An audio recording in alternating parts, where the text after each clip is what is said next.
Many years ago in the East, there was a very corrupt and oppressive ruler named Yazid that did not hold back from any crime.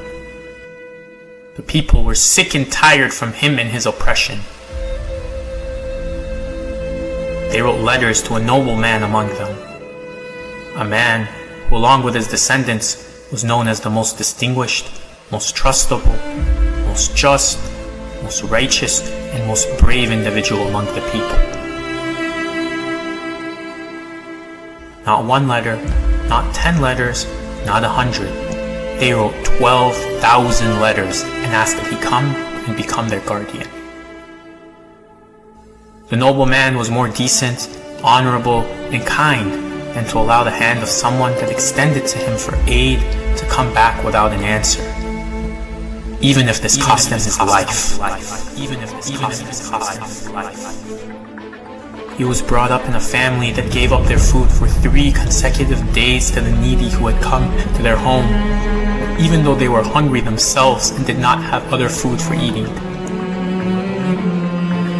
He was the son of a mother who gave up her wedding dress on her wedding night to a needy woman who did not have proper clothes, and came to her own wedding with an old shirt. He was the son of a father who, even though he was the leader of the state, wore shoes with patches and carried heavy bags of food on his back and divided them at night among the poor. He would bend down and carry orphan children on his back to make their hearts happy.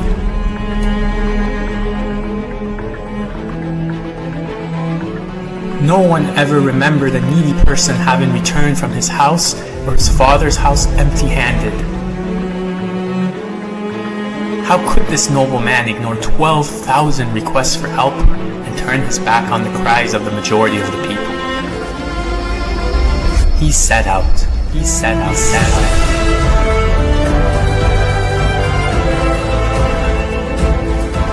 Yazid became aware of the situation. He sent a massive army towards the nobleman's caravan, which was made up mostly of women and children.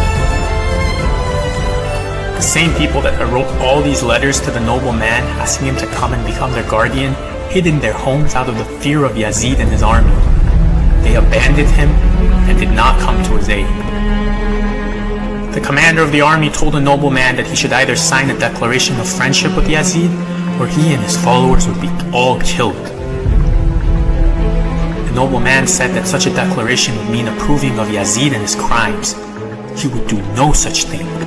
The commander said then there was no choice but war. The nobleman took a look at Yazid's soldiers. They were all tired and thirsty. Without thinking about how they were his enemies and would soon fight him, he told his companions to quench the thirst of all the enemy soldiers. He himself went to their aid with a musk filled with water.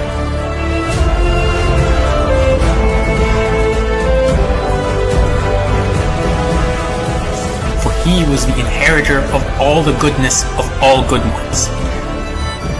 He was the grandson of the messenger of kindness, Muhammad, and the son of the most just and kind commander of the world, Ali.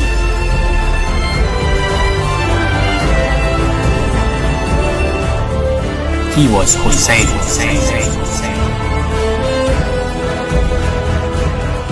Do you know what they did with Hussain in return for all this kindness, forgiveness, and goodness?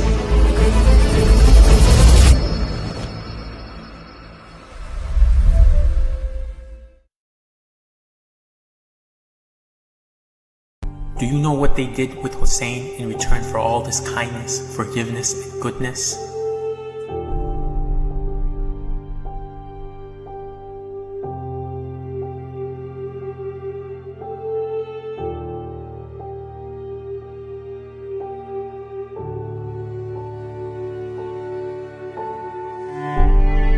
Same people that had their thirst quenched by the hands of Hussain and his followers cut off water from Hussein's camp a few days later. In that burning heat, they did not even have mercy on the women and children.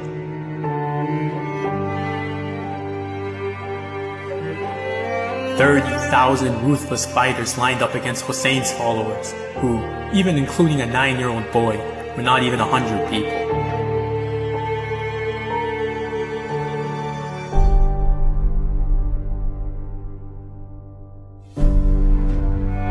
Hussein said with a loud voice, "Do you not know me? Am I not the son of the daughter of your prophet? Am I not the son of the successor to your prophet? Have I killed someone from you so that you want to kill me out of revenge? Have I damaged any of your property? Have I oppressed any of you, so now you want to punish me?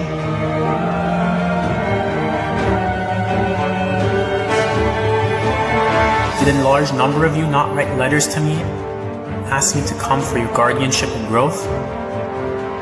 So how will you now pull your swords on me and your family?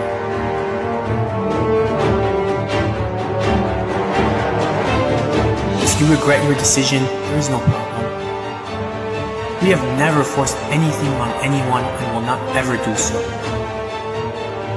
So go aside and let me go to a faraway land with my family."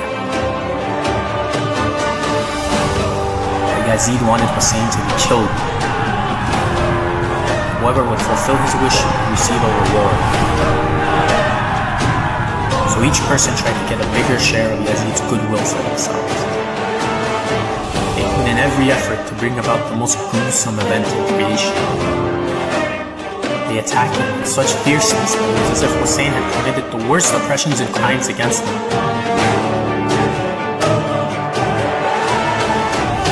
They did not even have mercy on Hussein's 6-month-old child.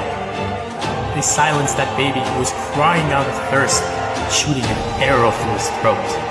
They threw so many spears and arrows to Hussein that his body was like a porcupine.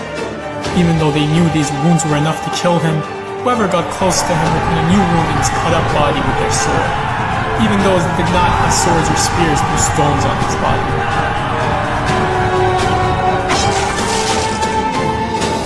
Then, even while Hussein was still grieving, they, in front of his sister, cut off his head from his body and put it on a spear. They paraded his head in front of the eyes of his young daughter with the chance of victory. They did not stop there. In order for their atrocity to become fixed as one of the biggest crimes in history, they rode on the bodies of Hussein and his followers so much that their cut-up bodies were crushed and their chest bones were turned into powder and became one with the dirt. Yazid and his followers thought that cutting the head off the bright sun of morality, meaning Hussein, would forever turn off the light of justice and guidance. They were unaware that God had left that light in a man from the descendants of Hussein. A light that was stored so that in the end of days, it will shine upon a people that seek guidance and justice. A guide that will destroy the darkness of ignorance and oppression, and melt the ice of hopelessness and grief, so that every person gets to finally taste justice and security. In the hopes of the coming of that